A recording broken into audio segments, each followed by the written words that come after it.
Assalamualaikum warahmatullahi wabarakatuh. Selamat siang Bapak dosen dan teman-teman kelas PKI 2A. Kami dari kelompok 3 yang beranggotakan Agnes Reza Felina sebagai pemateri ketiga, saya Akmala Nimatul Thayyibah sebagai moderator, Adrianiswari sebagai pemateri pertama, Rahmanur Aisyah sebagai pemateri kedua, dan Bita Anindya sebagai pemateri terakhir. Kami dari kelompok 3 ingin mempresentasikan materi fikih konseling yang bertemakan macam-macam puasa.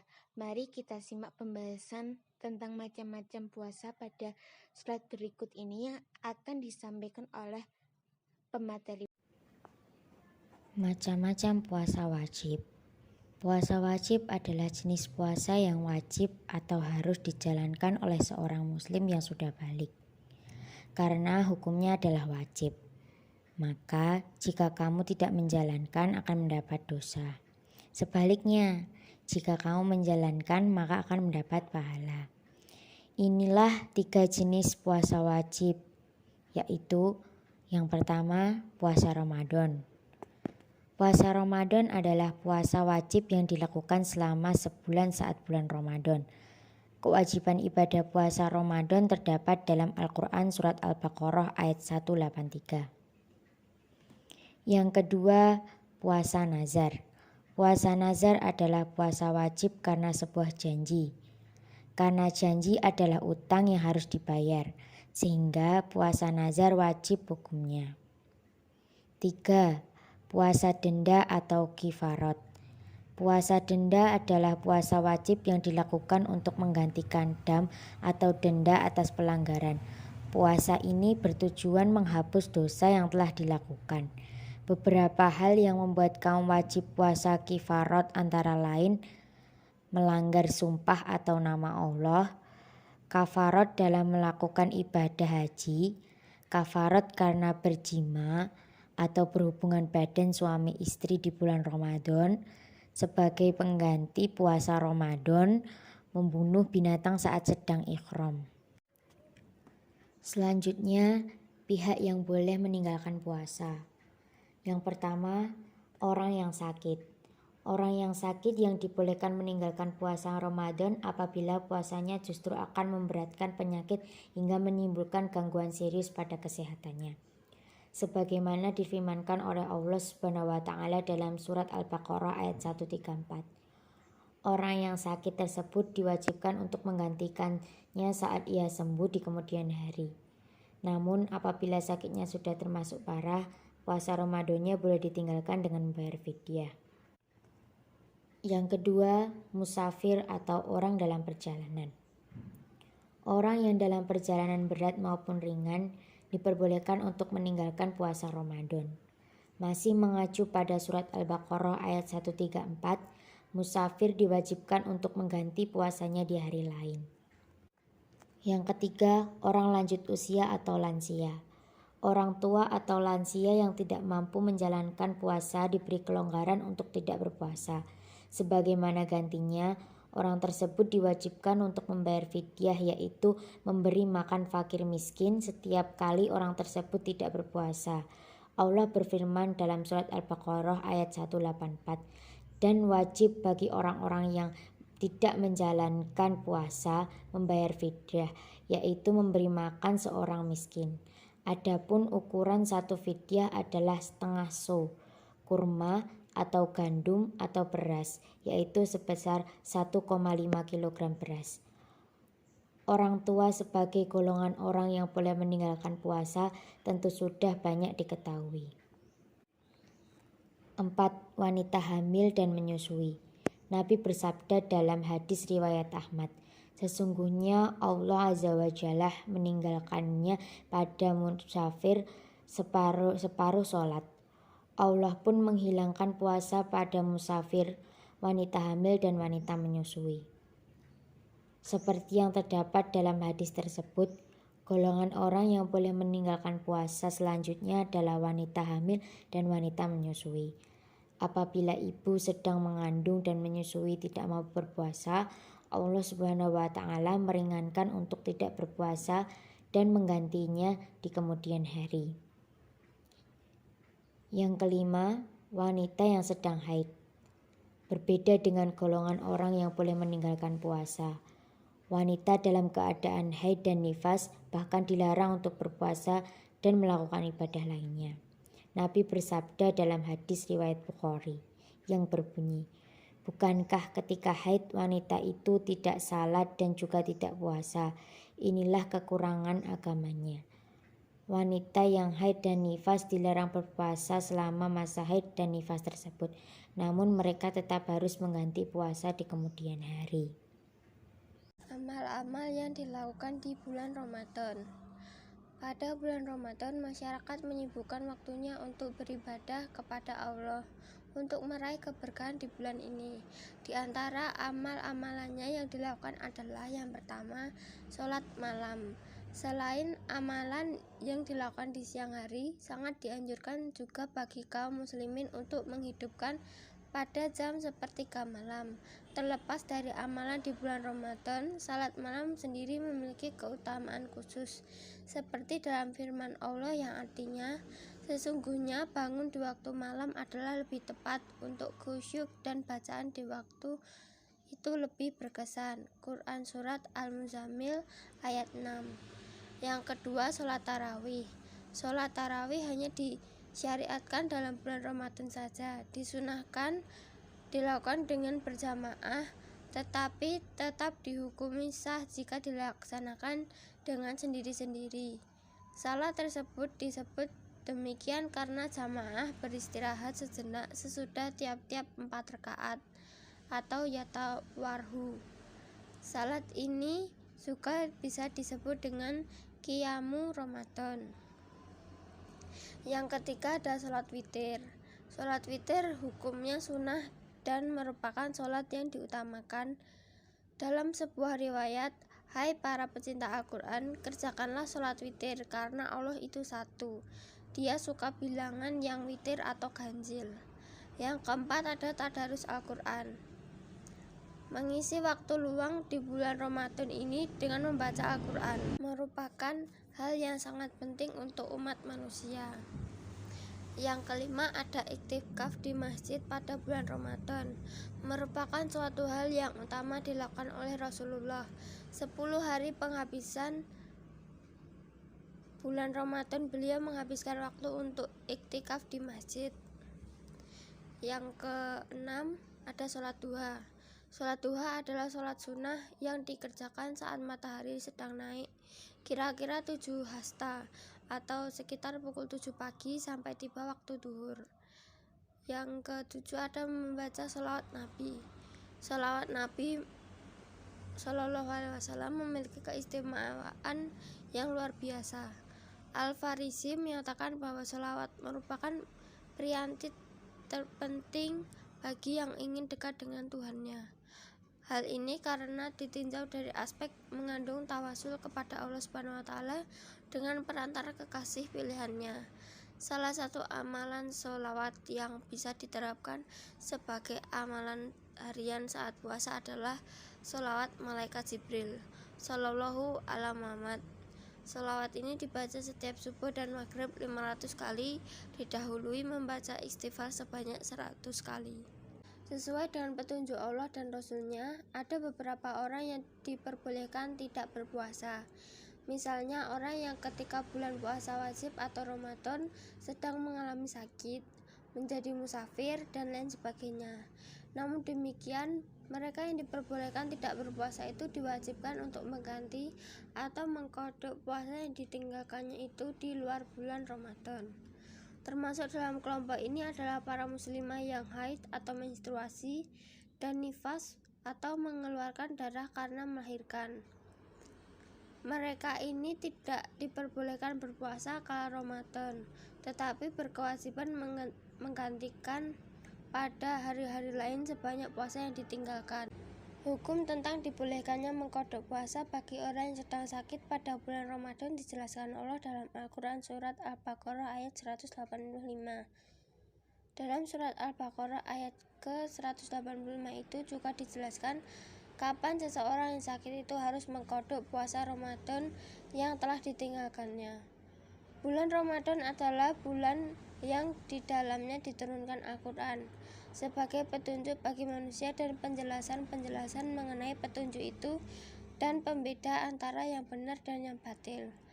Karena itu, barang siapa di antara kamu ada di bulan itu, maka berpuasalah. Dan barang siapa sakit atau dalam perjalanan dia tidak berpuasa, maka wajib menggantinya sebanyak hari yang ditinggalkannya itu pada hari-hari yang lain. Allah menghendaki kemudahan bagimu dan tidak menghendaki kesukaran bagimu. Hendaklah kamu mencukupkan bilangnya dan mengagungkan Allah atas petunjuknya yang diberikan kepadamu agar kamu bersyukur. Quran Surat Al-Baqarah Surat kedua ayat ke-185. Macam-macam puasa sunnah dan keutamaannya. Yang pertama ada puasa Syawal. Puasa yang dikerjakan 6 hari di bulan Syawal, dikerjakannya bisa berupa terpisah atau berurutan. Keutamaannya adalah pada sabda Nabi, Rasulullah sendiri juga pernah bersabda, barang siapa yang berpuasa Ramadan lalu menyambungnya dengan 6 hari di bulan Syawal, maka dia seperti berpuasa sepanjang tahun. Hadis riwayat Muslim. Banyak ulama yang menyampaikan alasan kenapa disamakan dengan puasa sepanjang tahun.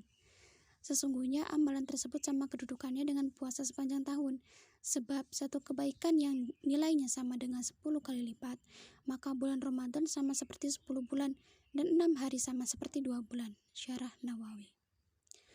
Hal ini semakin dikuatkan dengan sabda Rasulullah, berpuasa Ramadan seimbang dengan 10 bulan dan berpuasa 6 hari seimbang dengan 2 bulan.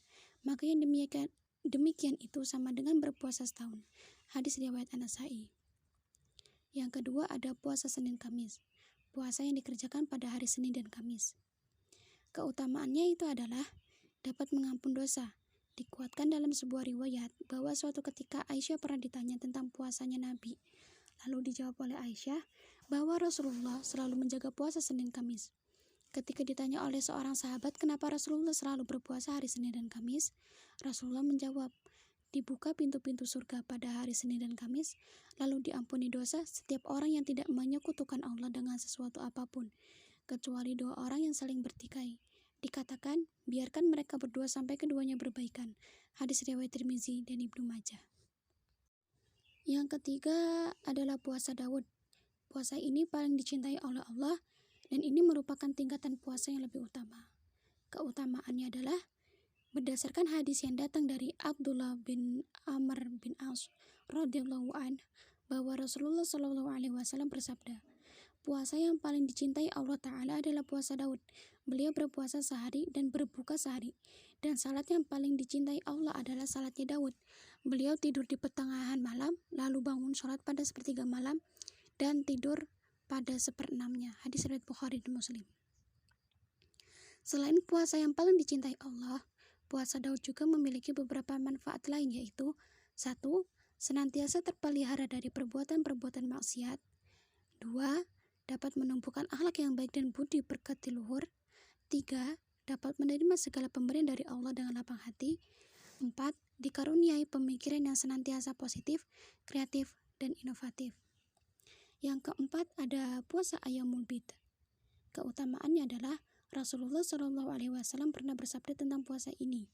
Dan sesungguhnya cukup bagimu berpuasa 3 hari dalam setiap bulan, karena sesungguhnya bagimu pada setiap kebaikan mendapat 10 kali semisalnya, maka itu sama dengan berpuasa setahun penuh. Hadis riwayat Bukhari dan Muslim. Yang kelima ada puasa Arafah. Ini adalah merupakan puasa yang paling istimewa. Sesuai sabda Nabi, tiada amal yang soleh yang dilakukan pada hari-hari lain yang lebih disukai daripada hari-hari ini, 10 hari pertama dalam bulan Dzulhijjah. Hadis riwayat Bukhari. Keistimewaannya adalah yang pertama, menghapus dosa selama 2 tahun, yakni 1 tahun sebelum dan 1 tahun ke depan. 2. Membebaskan dari siksa api neraka. 3. Dikabulkannya doa. Yang keenam ada bulan Muharram. Puasa ini dianjurkan untuk memperbanyak berpuasa padanya.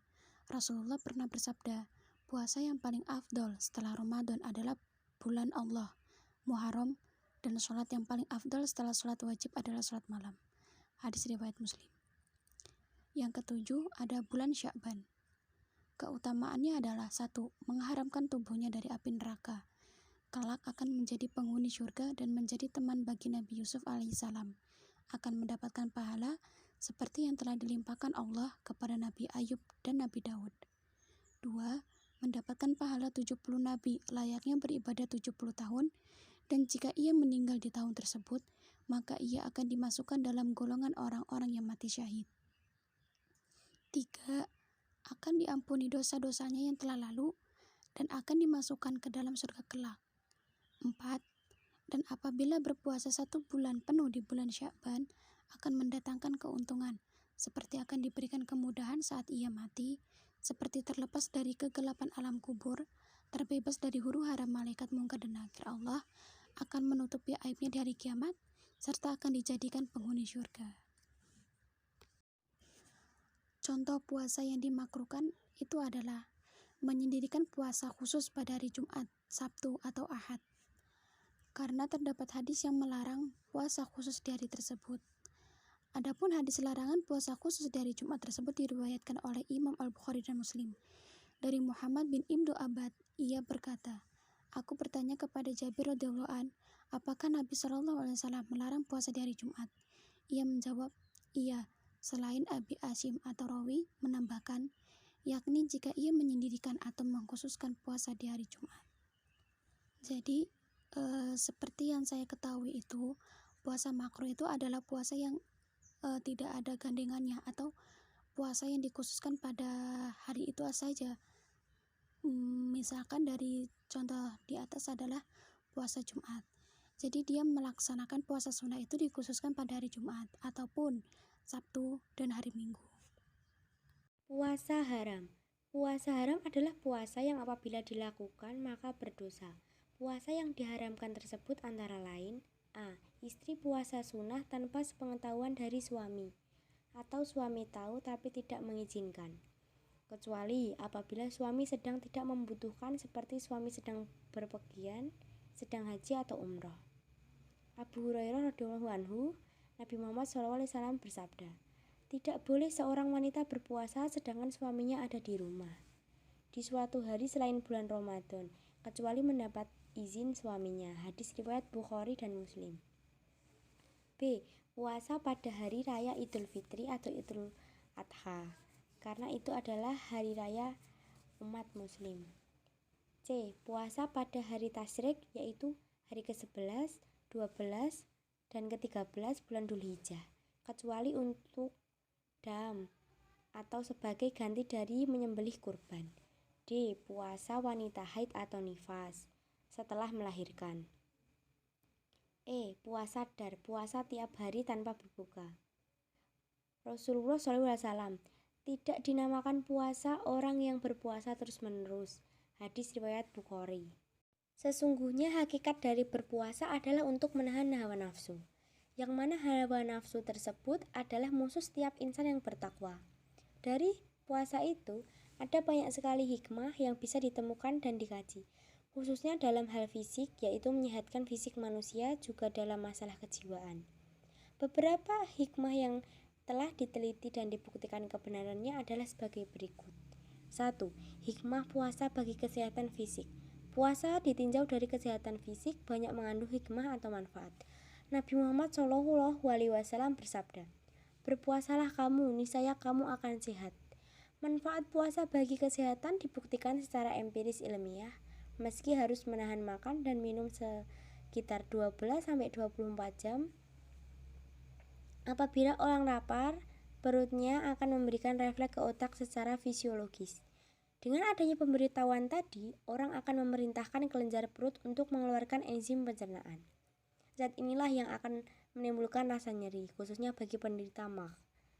Tapi bagi orang yang berpuasa, rasa sakit tersebut tak timbul karena otak tidak memerintah kepada kelenjar perut untuk mengeluarkan enzim tadi. Dari berbagai penelitian, berpuasa terbukti memberikan kesempatan beristirahat bagi organ pencernaan, termasuk sistem enzim atau hormon. Dalam keadaan tidak berpuasa, sistem pencernaan dalam perut terus aktif mencerna makanan sehingga tak sempat beristirahat, dan ampas yang tersisa menumpuk dan bisa menjadi racun bagi tubuh. Selama berpuasa, sistem pencernaan akan beristirahat dan memberi kesempatan bagi sel-sel tubuh, khususnya bagi pencernaan untuk berpuasa, memperbaiki diri. Cukup sekian presentasi dari kelompok 3. Jika ada salah kata kami mohon maaf. Jika ada yang kurang jelas bisa ditanyakan. Semoga materi ini bermanfaat. Wabillahi taufiq wal hidayah wa ridho wal inayah. Wassalamualaikum warahmatullahi wabarakatuh.